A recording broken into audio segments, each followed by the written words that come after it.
हर जगह झंडा लगा रहा है।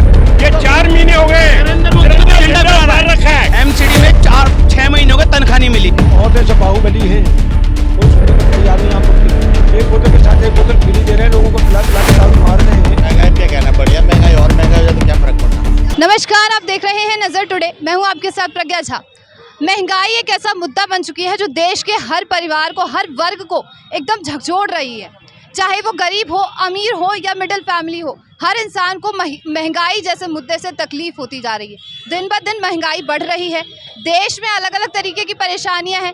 दाल चावल खाने के लाले पड़ चुके हैं लोगों को। कई लोग तो ये तक कह रहे हैं कि 2 टाइम की रोटी तक नहीं हो पा रही है। उसके बावजूद देश में जीएसटी बढ़ रहा है, अलग अलग चीज़ों पर महंगाई बढ़ती जा रही है। तो इन सब चीज़ों को लेकर हम आज यहाँ पहुँचे हैं दिल्ली के लाल किला के बाहर, लोगों से ये जानने के लिए कि महंगाई जो प्रॉब्लम है वो कैसे फेस कर रहे हैं, कैसे दर से वो गुजर रहे हैं, किस सिचुएशन से उन लोगों को सामना करना पड़ रहा है।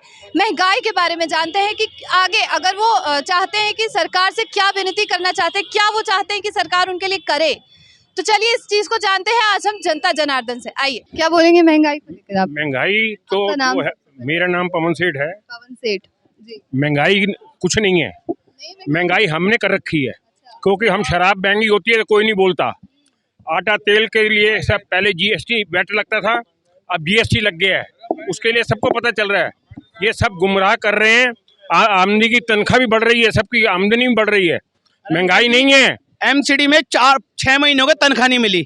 एमसीडी में 6 महीने। सुन ले, एमसीडी मैं बताता हूँ ना, 6 महीने हो गए। एमसीडी के लिए मैं बताता हूँ। ये मेरा भाई तनख्वाह मिल गई क्या? एमसीडी अरे बोनस सुन तो मिल ले, गया? और क्या सुनो, मेरी बात सुन पहले। बताओ। एमसीडी के लिए पैसा जो केजरीवाल ने नहीं दिया वो उसका जिम्मेदार कौन है? केजरीवाल नहीं, केजरीवाल नहीं, बीजेपी बैठी है। केजरीवाल पैसा मिला और केजरीवाल पैसा कारपोरेशन को नहीं दे रहा। आप बीजेपी के ढबली बजा रहे हो। आप बीजेपी की गुमराह नहीं, मैं ये देख में केजरीवाल हर जगह झंडा लगा रहा है। ये 4 महीने हो गए नरेंद्र मोदी को तो झंडा बाहर रखा है। क्यों? नरेंद्र मोदी कारपोरेशन का झंडा नहीं है कॉर्पोरेशन में। तू उसकी बात, ये 4 महीने हो गए तिरंगा झंडा लगता था यहाँ, लगता था। तुम्हें पता है, तुम कारपोरेशन के आदमी हो तो झंडा लगा रहता था। में आज बीजेपी की सरकार बैठी है। आप सुनिए पहले, आप सुनिए पहले अंकल जी। कॉर्पोरेशन में 15 साल से कॉर्पोरेशन में बीजेपी की सरकार बैठी है और उन मजदूरों का बुरा हाल ऐसे कर रखा है, उनको निचोड़ रखा। 4-4 महीने से माता जी शीला दीक्षित थी, पैसा देती थी। अब वो नहीं देती। केजरीवाल तेरा बाप है, वो नहीं दे रहा। मेरे तो देखो, इसलिए आप व्यक्तिगत जो सच्ची बात है वो ये है। सुनो पहले कांग्रेस की सरकार थी। आप पहले सुन लो। तुम आपको नहीं पता, गुमराह मत करो पब्लिक को। तुम्हारा परिवार आरएसएस है। तुम्हारा परिवार वही है जो देश को पहले हिंदुस्तानी हूँ, जो अंग्रेज है ना, तुम अंग्रेज की औलाद। तुम्हारे एक मिनट, तुम अंग्रेज की औलाद है। अंग्रेज चले गए इस हिंदुस्तान से और आप आरएसएस के लोग छोड़ के चले गए।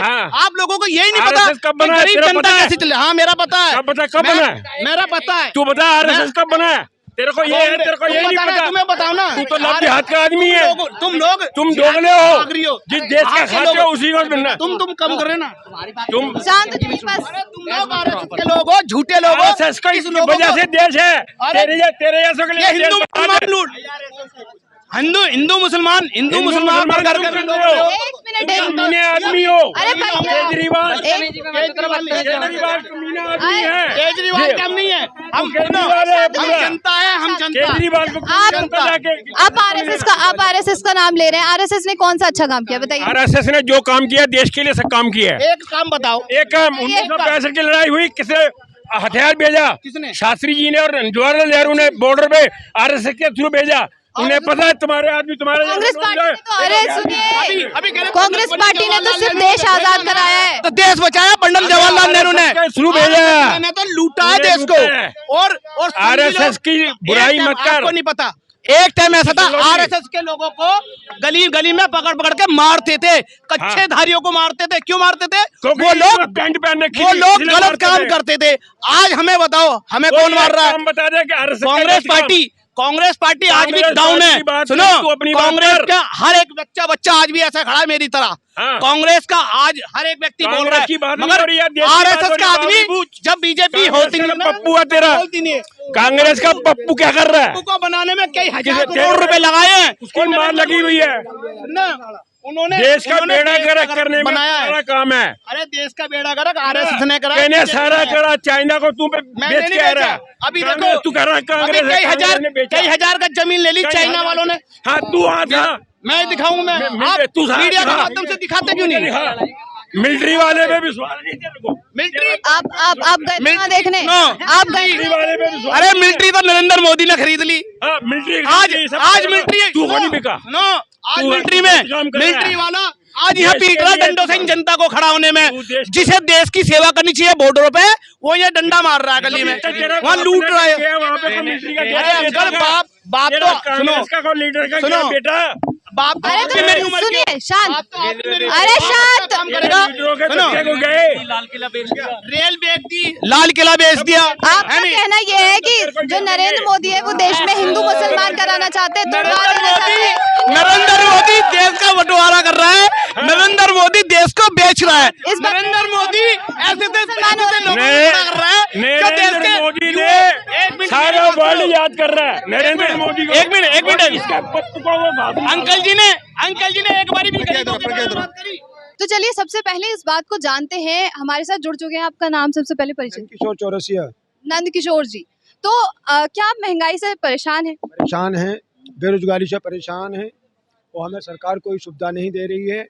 और आमतौर पे जो हम रोज़मर्रा काम करते हैं डीडीसी वाले हमें तंग करते हैं, स्टॉप से बिठाते नहीं है, स्टॉप पर उतारते नहीं है। इनको कुछ कहो तो मार्शल जो खड़े होते हैं गवर्नमेंट ने खड़े कर रखे हैं, ये झगड़ा करने को हमसे तैयार रहते हैं। किस तरीके की परेशानी आपको, मतलब क्या लग रहा है किस तरीके की परेशानी आपको मिल रही है? बहुत है, सब बाहुबली हैं, कोई सुनने को तैयार नहीं आम पब्लिक की। हाँ जो हम किसको बोल रहे हैं ये जी? किसको बोल रहे हैं? कौन नहीं सुन रहा है? डीडीसी के ना कंडक्टर सुनते ना मार्शल सुनते, कोई भी नहीं सुनता। कंडक्टर और मतलब कंडक्टर और बस वालों की बात अगर हम हटा दें तो देश में सरकार चलाती है देश को, तो सरकार में आप किसको मतलब ज्यादा बोलना चाहेंगे कि महंगाई कौन बढ़ा रहा है, ये बताइए। महंगाई जो केंद्र सरकार में बैठे वो लोग बढ़ा रहे हैं जी हैं, ये भी काम ठीक कर रहे हैं। एक बोतल के साथ एक बोतल फ्री दे रहे हैं, लोगों को पिला पिला के दारू मार रहे हैं, बहनों को फ्री घुमा रहे हैं, भाइयों को गोली मार रहे हैं। तो किससे आप मतलब केजरीवाल से आपको दिक्कत है? सबसे दुखी हूँ, फ्री का चस्का बंद होना चाहिए, बिल्कुल ये फ्री बिल्कुल बंद होना चाहिए। महंगाई पे क्या बोलेंगे? नहीं, महंगाई तो बढ़ रही है, लेकिन हम लोग को ये भी समझना चाहिए कि महंगाई सिर्फ भारत में नहीं बढ़ रही है, उसके सापेक्ष में पूरी दुनिया में बढ़ रही है। अगर आप देखेंगे तो यूएस और जितने वेस्टर्न कंट्रीज़ हैं उसमें ऑलमोस्ट 20-30% बढ़ चुकी है। हमारी भी बढ़ी है लेकिन उस सापेक्ष में हमारी कम बढ़ी है, लेकिन फिर भी गवर्नमेंट को कुछ कंट्रोल लेना चाहिए। भारत में रुपए जो है डॉलर के मुकाबले मतलब 80 रुपए हो गया। जी जी। उस पे क्या बोलेंगे? तो हाँ, ये थोड़ा कंसर्न है और भारत को अभी थोड़ा सा अपना एटलीस्ट $75 तक, $75 तक तो करना चाहिए उनको। और भारत सरकार को और आरबीआई को अपनी मॉनेटरी और फिजिकल पॉलिसी थोड़ी सी लिबरलाइज करके इसको सही से करना चाहिए। जीएसटी बढ़ी है, उस पे क्या बोलेंगे आप? जीएसटी क्यों, मतलब अगर बढ़ाई गई है तो जीएसटी बढ़ाने से क्या क्या प्रॉब्लम्स क्रिएट हो रही है, क्या देखने? प्रॉब्लम तो ये क्रिएट होंगे कि क्योंकि जैसे दूध में बढ़ी है, दही में बढ़ी है, तो ऑब्वियसली बात है जो रोज़मर्रा की चीज़ें हैं उस पर बहुत असर पड़ेगा। तो मेरे हिसाब से दूध में तो नहीं बढ़नी चाहिए थी। और बाकी जीएसटी ज़रूरी है क्योंकि सरकार के जो खर्च हैं वो भी बढ़ चुके हैं, तो ऑब्वियसली इनकम उनको बढ़ानी होगी। तो इसके लिए जीएसटी बढ़ाना ठीक है, लेकिन कुछ जो मेन इंपॉर्टेंट चीज़ें जैसे दूध दही इन सब में नहीं बढ़ाते, तो क्योंकि गरीब लोग ज़्यादातर इस पर डिपेंडेंट होते हैं और उनको न्यूट्रिशन वहीं से मिलता है। पेट्रोल डीजल जो बढ़ता जा रहा है, आपके पास कौन से व्हीकल्स है? कौन? नहीं, बाइक है, 2 व्हीलर 4 व्हीलर दोनों वैसे। ठीक है, तो मतलब जो पेट्रोल के दाम बढ़ते जा रहे हैं उससे क्या दिक्कत है? नहीं, उससे तो दिक्कत है ही ऑब्वियसली, क्योंकि क्या क्या दिक्कत देख? क्योंकि देखिए जो पेट्रोल होता है, ऑब्वियसली पेट्रोल और डीजल जो होता है वो एक तरह से आपका ट्रांसपोर्टेशन के भी काम आता है।